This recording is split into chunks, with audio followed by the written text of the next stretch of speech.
In a world obsessed with speed, with quantity, with the next big thing, there's a silent killer of true greatness. It's not a lack of ambition. It's not a shortage of ideas. It's the insidious acceptance of good enough. We live in a culture that often rewards quick wins, surface-level achievements, and the illusion of progress. We're told to launch fast, iterate later, and not to get bogged down in the details. But look around. What do you see? Products that break, experiences that disappoint, a constant hum of mediocrity stemming from 1,000 small compromises. This is the modern human condition, a relentless pursuit of more that leaves us with less quality, less impact, and less true mastery. Think for a moment of an Apple product. Pick it up, feel its weight. Notice the seamless edges, the precision of the buttons, the clarity of the display. Now imagine the unboxing experience, the satisfying resistance of the lid, the perfectly placed components, the subtle scent of newness. This isn't accidental. This is the result of a radical, almost fanatical obsession with every single detail, even the ones you never see. This video will unpack Steve Jobs' legendary 1% rule, revealing how his relentless, uncompromising demand for perfection, for the insanely great, transformed not just products, but entire industries, and how you can apply this same philosophy to change your world. The core of Jobs' genius lay in his understanding that true excellence, the kind that creates iconic products and commands unwavering loyalty, is forged in the relentless pursuit of the unseen. He famously said, "Simple can be harder than complex. You have to work hard to get your thinking clean to make it simple." This statement alone contradicts almost everything society tells us. We're conditioned to believe that adding layers, creating intricate systems, or boasting about a multitude of features is a sign of sophistication. But Jobs knew better. He understood that true sophistication lay in distillation, in the brutal act of stripping away the inessential until only the pure, powerful core remained. He practiced this with an almost religious zeal, and it transformed industries. Jobs' mantra was insanely great. Not just good, not just great, insanely great. This wasn't a vague aspiration. It was a non-negotiable standard that permeated every fiber of Apple's being. It meant an experience that delighted beyond expectation, a product that felt intuitive, almost magical, because every single detail, no matter how small or hidden, was meticulously perfected. This commitment to insanely great wasn't just about the visible interface. It extended to the internal components, the packaging, the retail experience. Every touch point was designed to be flawless. This relentless pursuit of perfection is at its core a profound act of discipline as neural conditioning. Your brain is watching. It wires itself around what you consistently feed it. If you feed it a constant stream of good enough, of compromises, of cutting corners, it will wire itself for mediocrity. It will become efficient at accepting less. But if you force yourself to pursue excellence in every detail, if you consistently choose the harder path of refinement, you are training your brain, reshaping its neural pathways to operate with an uncompromising standard. This is neuroplasticity in action, applied to your strategic advantage. You are strengthening the circuits of deliberate control, telling your nervous system, this quality matters, this attention to detail is my priority. You are building a neural identity that is allergic to average. Jobs also insisted on end-to-end control. He didn't just design the computer, he designed the operating system, the software, the retail stores, and even the advertising. This wasn't about micromanagement in a negative sense. It was about ensuring that every single aspect of the user's experience, from the moment they first saw an Apple ad to the moment they unboxed their product and used it, met his insanely great standard. He understood that a chain is only as strong as its weakest link, and he refused to allow any link to be less than perfect. This holistic approach, this unwavering focus on the entire ecosystem, allowed him to create seamless, intuitive, and ultimately revolutionary products that competitors simply couldn't replicate by focusing on just one component. This brings us to the back-of-the-box philosophy. Jobs famously demanded that the internal components of the original Macintosh be beautiful, even though no user would ever see them. He wanted the circuit board to be laid out elegantly, the chips aligned perfectly, Why? Because he believed that true artists cared about their work, even the parts that were hidden. This wasn't about vanity, it was about integrity. It was about instilling a culture where excellence was an intrinsic value, not just an external performance. This internal standard, this commitment to unseen perfection, is a powerful act of self-mastery and internal control. It means you are driven by an inner compass, not by external validation. You are building something for yourself, for your own uncompromising standard, and that is a terrifying power. Let's look at moments in history where this obsessive attention to detail defied norms, and in doing so defined entirely new markets, reshaped industries, and created paradigms that now seem so obvious, yet were once revolutionary. Consider the Macintosh signature. In the early days of the Macintosh, Jobs demanded that the signatures of the original Mac team be etched inside the case of every computer. This was a detail that 99.9% of users would never see. It was hidden, internal, almost a secret, but for Jobs, it was a profound statement. It was about ownership, about pride, about the human touch in a machine. This wasn't just a quirky anecdote, it was a powerful act of identity transformation through action. By insisting on this unseen detail, Jobs was casting a vote for the type of company Apple was, the type of people who worked there, and the uncompromising standard they held themselves to. It reinforced the idea that every single person on the team was an artist, and their work, even the hidden parts, was a masterpiece. This commitment to the unseen fueled the collective identity of excellence. Then there was pixel perfection. Jobs was notoriously demanding about the smallest visual details on the Macintosh interface.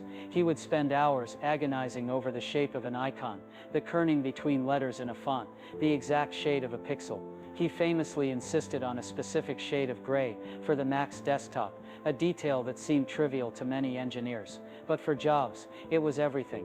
This was a relentless act of strategic focus and elimination applied to the visual realm. He understood that every pixel, every curve, every line contributed to the overall user experience, to the feeling of intuitiveness and elegance. By eliminating visual noise and perfecting every minute detail, he created an interface that was not just functional, but beautiful and inviting. This meticulousness, this refusal to compromise on even the smallest visual element, was a direct application of his philosophy of simplicity, where true power came from, stripping away the inessential to reveal profound clarity. And of course, the iPhone unboxing experience. The iPhone itself was a marvel of design and engineering, but Jobs' obsession didn't stop there. He meticulously designed the packaging itself. The way the box opened, the satisfying resistance, the precise placement of the phone, the charger, the earbuds, every element was choreographed. This wasn't just packaging, it was an extension of the product, a part of the overall user experience. This was a masterclass in attracting success by who you become. By elevating the unboxing to an art form, Jobs was sending a powerful signal to the consumer. This product is special. This experience is premium. Every detail has been considered. This created an immediate emotional connection, a sense of delight and anticipation that few other companies could replicate. It transformed a mundane act into a ritual, making the product feel even more valuable before it was even turned on. Finally, consider the silent fans and internal wiring of Apple products. Jobs was known to demand that the internal components of computers be laid out beautifully, even if they were never seen. He insisted on quiet fans, even if it meant more complex engineering. He believed that if something was worth doing, it was worth doing perfectly, inside and out. This was a profound act of consistency over comfort. It would have been easier, cheaper, and faster to use noisy fans or messy internal layouts. But Jobs forced his teams to go the extra mile, to endure the discomfort of relentless refinement, because he believed it mattered. This consistent pursuit of unseen perfection, this refusal to compromise on internal integrity, built a culture of excellence that became deeply ingrained in Apple's DNA. It was a daily vote for the identity of a company that truly cared about every single detail, even when no one was watching. Now, let's delve deeper into the uncomfortable truth of the 1% rule. The cost of the last 1%. Most people settle for good enough because they don't understand the disproportionate cost of true excellence. The final, most impactful details often take 90% of the effort, but they deliver disproportionate results. This is where most people quit. They get 90% of the way there, and then the effort to reward ratio feels too high. But that last 1% of refinement, that final polish, that obsessive attention to the minute detail, that's what separates the good from the great, the average from the iconic. This is where you must embrace discomfort and friction tolerance. You must train your nervous system to push through when the effort feels invisible and the pain feels constant. The dopamine deficit of detail. When you're perfecting an unseen detail, there's no immediate applause, no external validation, no dopamine spike. This is the dopamine deficit of detail. While most individuals cease effort when this neurochemical high subsides, continuing to act in this dopamine deficit is a profoundly powerful act. It decouples behavior from the immediate need for internal reward, thereby building persistent circuits, neural pathways that do not rely on spikes in motivation to function. This continuous effort, under duress, strengthens the prefrontal cortex, leading to real endurance and a shift in how the brain assigns value, making the behavior happen, no matter what. This is where the most significant neurological changes occur, transforming the feeling of grinding into nothing, into a biological signal for maximum neuroplasticity. The think different of detail. Jobs' obsessive attention to detail often made him misunderstood. People would question why he cared so much about a specific shade of gray or the curve of an icon. But this level of detail sets you apart. If you are truly evolving, you will confuse the people who are not. There's a psychological and biological cost to growth of being misunderstood. The more aligned you become with your future self, the less understood you'll be by your past circle. That's a sign you're on the right path. This reinforces the idea that the inner architect must be willing to work in silence, unconcerned with external validation. Silence is a weapon. When you commit to this level of detail, you are not seeking consensus. You are creating a new standard that others will eventually follow, even if they don't understand it now. The later becomes never of refinement. There is no more dangerous lie than the one you tell yourself, "I'll do it later." That phrase has killed more dreams than failure ever could. Later becomes never. This applies directly to refinement. If you delay perfecting a detail, if you tell yourself you'll come back to it, chances are you never will. The momentum of shipping often means moving on to the next thing. Jobs understood the imperative of immediate and relentless action. He pushed for aggressive deadlines, but he also pushed for perfection within those deadlines. He knew that the time to perfect was now, not later. The world doesn't reward the most intelligent, it rewards the ones who move, and the ones who move with precision and uncompromising quality are the ones who truly change the world. So how do you apply this blueprint for 1% mastery in your own life? How do you cultivate Steve Jobs' obsessive attention to detail and transform your own work and impact? First, the insanely great filter. Before you produce anything, before you launch a project, before you even send an email, ask yourself, is this insanely great or just good enough? If it's merely good enough, refine it. This is a daily practice, a constant internal audit. You are forcing yourself to set an uncompromising standard that pushes you beyond your comfort zone. This filter becomes your internal quality control, ensuring that every output is a reflection of your highest potential. Second, sweat the small stuff deliberately. Identify one invisible detail in your work or life that you can elevate to an extreme standard this week.